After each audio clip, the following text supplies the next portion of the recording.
Hello, welcome to Premier Football Chat. Just going to drop a quick video about Manchester United. So yeah, they've agreed to sign Rasmus Hojlund. So yeah, he's a Danish international and he plays at Atalanta at the moment. So everything looks to be agreed and the fees being reported to be in the region of 72 million.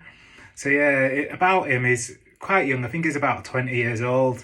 So yeah, he's not really had too much experience as a first team player. So, but he does have 6 international caps and 6 goals. But a lot of them are against big teams. I think he scored a hat-trick against someone like Finland. And yeah, he scored about 9 goals for Atalanta in around about 1 in 3.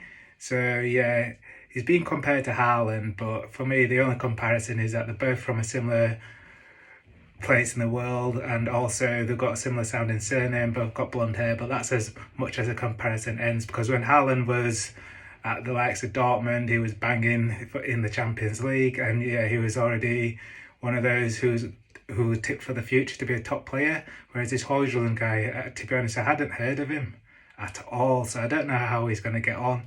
And he's meant to be one of Man United's expensive signings and an area that they need to strengthen. So he'd be the 6th most expensive signing for Manchester United. And I'll just name a few names that are for Manchester United in terms of their most expensive signings in their history. So that's Paul Pogba, Romelu Lukaku, Harry Maguire, Anthony, and yeah, so those are some of the players that have been Man United's most expensive signings. And yeah, those players that I mentioned there. Also, Jadon Sancho is one of them as well. So yeah, these players they've been terrible, to be honest. They have, haven't they?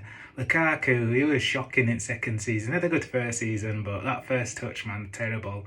Pogba was always out injured, and then yeah, always complaining, always like jogging about. He had a good pass on him, and like everyone said on his day, but if you're a top player, you don't say on his day he can beat anyone. You say on his day when someone should be consistent but they're not. That's when you use that phrase on his day, is for players who aren't consistent. You don't say Messi on his day is unbelievable. You just say Messi's unbelievable because he is, pretty much. And then yeah, the likes of Anthony as well.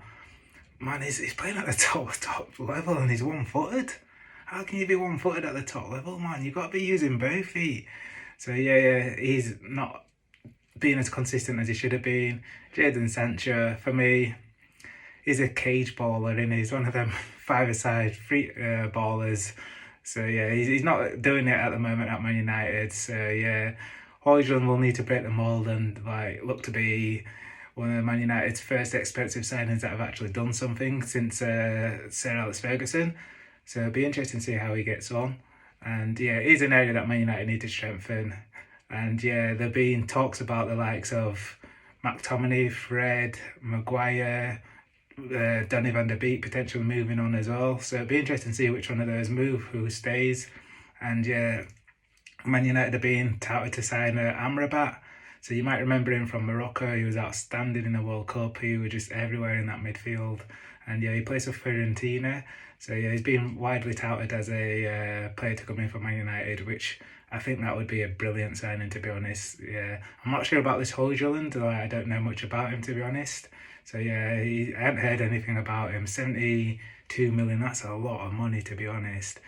And yeah, as much as people complain about like the Glazers and stuff like that, but they seem to have made big signings this summer, Man United. So they got in the likes of Mason Mount, and they got in Onana, and now it looks like they're going to be signing Hojlund as well. So yeah, let me know what you think of that signing, and will he be the missing link for Man United? Can he hit the ground running as well?